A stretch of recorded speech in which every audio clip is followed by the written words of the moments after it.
Good morning, everybody. Good morning.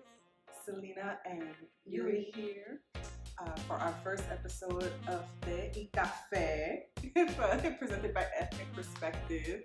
And so we just wanted to invite you into our living room, into our kitchen, into some of the conversations that we have most times. And so sometimes they're going to be super serious. Other times they're not going to be so serious. They're going to be fun. Silly. Very silly. Talking about food. We talk about food All a lot. We talk about different, our ethnic food because my friend Yury is of Mexican heritage. Yes. So, Mexicana. yes, y yo soy Puerto Rican. So, and there will be a lot of Spanglish going on. Oh, yes. Because that's all we know to do. So we're just wanting to invite you into our living room just to talk about what Ethnic Perspective is, our love of everything Latino, and God. Yeah. But first, most importantly, I would like Yury to just share a little bit about herself. Yury is our new VP. Woo woo! I'm excited. We're thankful for everybody who has come and joined and been a part of our organization. But we're really excited about what Yury has to offer and bring. So Yury, tell us a little bit about your history, who you are, where you're from. Come on, girl. Let us all know. Okay, well, let me tell you. Mm-hmm. So I am originally here from Dallas, Texas. We are in beautiful Texas. I never, what kind of history, like? Just, what you've done, because I love the fact that you were in the military, because we never get to really, talk to many Latinas that were in the military and stuff, and it's totally different. But just about how you grew up a little bit, how you came to where you are now. Did you always know Jesus? But because I needed to know, because if not, I would have told you, okay, when I was like 3 years old, a baby. How back do you want me to go? Well, like Selina was saying, yes, I was in the military. I joined the Marine Corps when fresh out of high school. It was always something I wanted to do. Well, first I wanted to be a cop. I'm on like SWAT team, anything like that. I don't know what it was. I just liked the action. I liked the superhero thing. Like, let me save the world. I don't know what it was. It's just something that was always inside of me. But as I was looking into becoming a cop, it just seemed a little hard. I was like, I need college credits. I was like, I don't know if I'm going to do college. Especially growing up in a single parent household, things were just hard. Yeah. And then we were, Hispanics, like my mom worked so many jobs. And so in reality, college was not really in my big picture, because it seemed kind of far-fetched. Like I couldn't reach it, and that was just because the way we grew up. And it's sad. I'm like, it's kind of sad. I'm thinking about it sad. We need tissue for next time. Yeah. But so I started looking into the military instead. And I was gonna join the Army, and then this Marine recruiter came, and he's just like, "Hey, what are you interested in?" And I was like, "I want to join the Army." He's like, "Nah, you don't want to do that." Let's not start wars here, because I know how serious it is. I'm not a veteran, but I know it's a big deal. It is a big deal, and that's just what happened. And he started just telling me how Marines are the best, and they're the toughest. And I'm like, well, I'm tough. I want to be the best. I'm gonna save the world. Exactly. And so that's what I got into. And so I was in my junior year, and so I was too young to join then. Yeah. So what I ended up doing was I entered in the delayed program. So I was doing the things with them. I was exercising, getting ready to, I guess, experience boot camp. Right. And I'm on I joined as soon as I graduated. I graduated in May. The next month, I was gone. Wow. And so right out of high school. Right out of high school, did boot camp, did that for a couple years. I did 4 years active duty, and then after I got out of active duty, I started going to school. I went to school for respiratory therapy, and then even then, I still went back into did some reserve time. Mm-hmm. So all in all, I did about 8 years of the Marine Corps, active and reserve. I went to school, graduated, and moved back to to Texas, like maybe 4 years ago. Yeah, That's crazy. 4 years ago I moved back here. So back in 2015 or 16? 20. Pretty much 2016. Yeah. It was December 2015 when I moved back. So we're talking about, this is fresh and new. You know what I mean? And that's amazing. I know you talk about some things that have been hard, and maybe we won't talk about all the deep stuff today, but one thing that definitely impressed me about you when we first met was that, you know, your tenacity, your just your diligence with things. So we met at school. We met at a school for ministry, and I'm very antisocial. I mean, you figure someone who wants to do, you know, like big things cannot be antisocial. I mean, I say that, you know, but it's almost like that, like I want to, I don't want to. But Yury always impressed me just when she would tell her stories, her love, your tenacity to do things, you know, your discipline to do things, which probably came from the military. Yes. Also. I know in Hispanic households, you know, they're very strict with a lot of things, so that naturally comes to us. But overall, I think you're an amazing person, that you have just this fire for so many things. Like you said, you want to save the world. Well, that's what you wanted to do, you know, and then everything got flipped for you. You know what I mean? And you're doing great things. And I just love it. I'm just glad to have you on board, because this is going to be fun. Like, we're going to have lots of fun. Yury's also a mom. Yes. I have a 11-year-old son. I am a single parent. And it's good. Like, it's hard sometimes. I'm like, it's hard. I'm not going to lie. I know we have a lot of single moms out there. And so it's, you know, it's not something that I fully understand, but I do have a lot of friends that are single mothers. And so I try to be, you know, like when everybody, you know, if they want to bring their kids, I'm like, bring them. Like, we're good, you know, because it's important that we support each other in that sense. And I think if you know a single mom out there, like, you know, invite her places with their kids, because most times they don't go somewhere because they don't have somebody to watch their kids, you know. And so it's really important for them not to feel isolated. So I know we're kind of like jumping in different areas here, but I just want you to get just a little vibe and a taste of who we are, what we want to do, and more importantly, what this organization is all about. So I'm not throw you under the bus, but what I'm saying is I'm gonna throw a loop for you. Oh, okay. So what about like, what's one thing about the organization when I've shared it with you that you were like, I can partner with this? Like, what about it? Like, just one thing. One thing, well, let's see. Well, one of the things that it really stood out to me was the whole thing about the Latino community, you know, because, you know, like, even like right now when I was telling you about, like, oh, college was not at my reach. Yeah. You know, I was like, and that's how it is a lot in Hispanic community, Hispanic households. Yeah.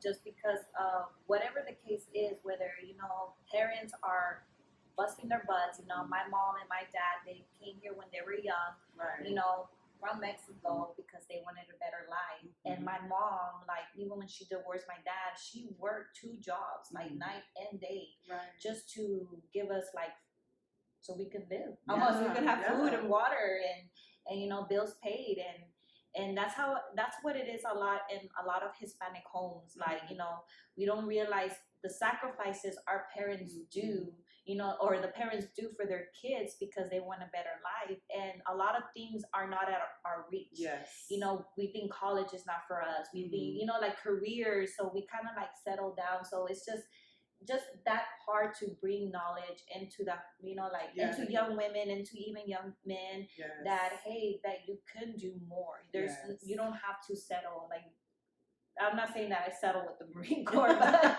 you know, but I saw, like, I didn't see college in my future. Like, I didn't see it. And here I am. I joined the Marine Corps, went to college. I have a bachelor's degree. Yeah. You know, so it's just, you know, there's just a lot of opportunities out there for the Hispanic community that not a lot of people know, or even us, the Hispanics, you know, Latinos know. And, you know, that's one big part. And then just also, like, one of the things that, you know, is the oppression that is happening with other Latinos, and it just seems like our mouths are shut. Yeah, for sure. You know, like our mouths is like we can't speak out because we are afraid because our family members are illegal. You know, at least that's what it is for my family. You know, like we have family members that are illegal, so we don't want to rock the boat and we don't want to speak out against injustice. So it just seems like we're just too quiet, and that's just one of the things that I know. Like, hey, find your voice. You know, like be proud, like, you know, no, like speak out against injustice. And so it's just, that's another thing that it's just, she said one, I gave her. No, that's fine. And I just think it's important, like when you mentioned, you know, settling for the Marines at that moment, you know, and like she said, she didn't settle, but really that's the only option you thought you had. Yes. Because, you know, whether people want to agree with this or not, you know, there's lack of information, and things are changing now, but there is lack of information, you know, resources that, you know, at that time, maybe 4 years ago for her, you know, or 5, well, more than that when you graduated high school. Oh, yeah. So you know what I mean? But same thing for me. And so you think that it's too expensive, you know, you're missing out on the education that you need. And then the other part of it, which I'm glad that you mentioned about, you know, with the immigration, because it wasn't something, so I'm from New York originally, and I do reside in Texas with my friend here. But, you know, immigration wasn't something that touched my life personally because, you know, Puerto Ricans are, you know, citizens of the United States. And so it's a different, you know, you don't really understand the depth. You don't know the laws. You don't know what laws are, you know, not helping immigration, what's making it worse, you know, human rights, just all of those things. And so you couple that with what we already deal with as far as discrimination, lack of education, lack of knowledge, you know, in the banking systems and finance and all the different areas. It changes you. Yeah. It changes you. And the biggest thing for us here, you know, was the kids in the cages, and we will talk about that more, but these are the things that just really are on my heart. I want to support, and I can be a voice. See, that's the thing. When you can be a voice, be a voice. And that's what we set out to do. We want to be a voice for the voiceless in our Latino communities. That's the biggest thing. And that's really important to me, you know, to show value, to show that we impact. I mean, there's a lot of things going on that people don't realize. And I mean, we have the vote, we have a lot of power in a lot of areas that we don't even know, you know? And so I just think that that's really important. And I'm glad that you mentioned that. But we, you know, we set out really to start with the organization was really for young girls. It still is at the heart, and it's evolved. And if you followed us throughout these past 3 years, you'll know that, you know, we started to do women's conferences. We have a women's devotional that's out. There's many things that we've done, and we want to continue to move forward in being able to help however we can. You know, now with more information that we have with what's going on here, we definitely want to see how we can advocate for young girls, even young men. Find out more. I'm personally taking a stance and, you know, learning more about immigration and those issues, you know, and where we can assist our Latino communities, because it is important. You know, we are all human and we all hold value. And the most difficult thing for me has been just seeing the lack of value that people have for Latinos, you know, and again, it's something that you have to experience to understand. And it's okay if that's not been your experience, but, you know, you'll fight for the thing that you've experienced and that you know, because it's that important to you. You've been there, you've experienced it, it's hurt you, it's affected your family. And so be passionate about the things that, you know, you love, that you know that you can make a difference in. And that's what we're trying to do here. We're just trying to help. We're trying to, you know, lock arms.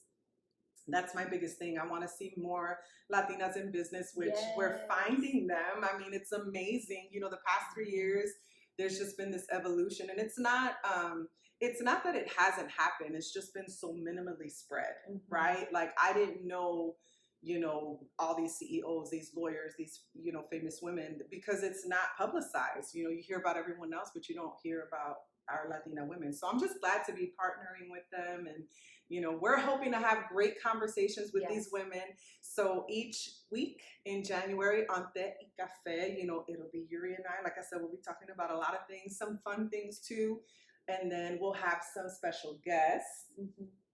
So we're really excited about that as well. And we just want, again, to invite you into our living room, invite you into our kitchen. We want you to break out your tea and your coffee with your concha or your, oh my gosh, Mallorca. I am right in Puerto Rico. I know, Mallorca. Your concha en Mallorca, or whatever sweet delight that you have, pan dulce.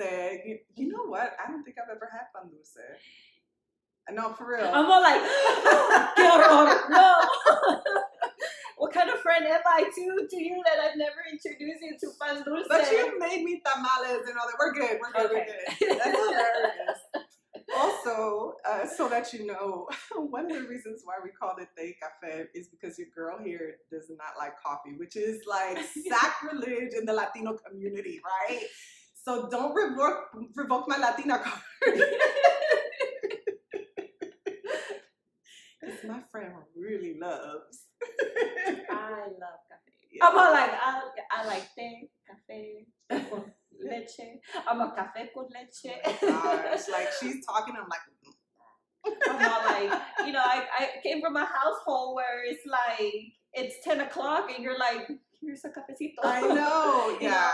Like that's the first thing my grandma would do. I remember like when I would go visit her in Mexico, like, they have the pan dulce. Like this is not breakfast. This is pre-breakfast. Oh, and pre-breakfast. This is pre-breakfast. Pan dulce con café. And, that's what you drink. And you snack on.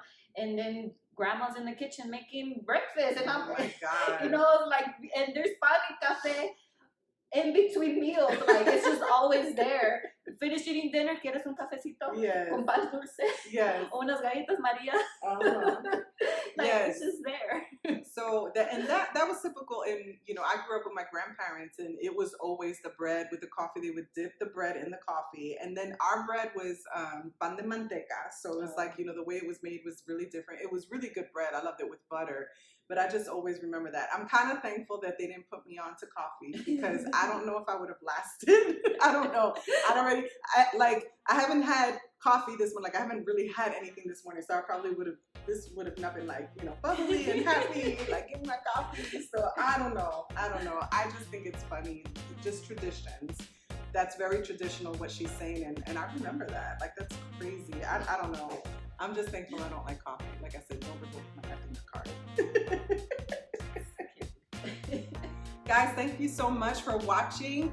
Please leave any comments below or contact us if you have any questions about what we do, or if you want to join us and partner with us helping our Latino communities. Yes, and don't forget to like us on social media. Facebook, our website is www.ethnicperspective.com. We're on Facebook. Like us on Facebook. Like us on Instagram. Thanks, guys. Thank you. Bye.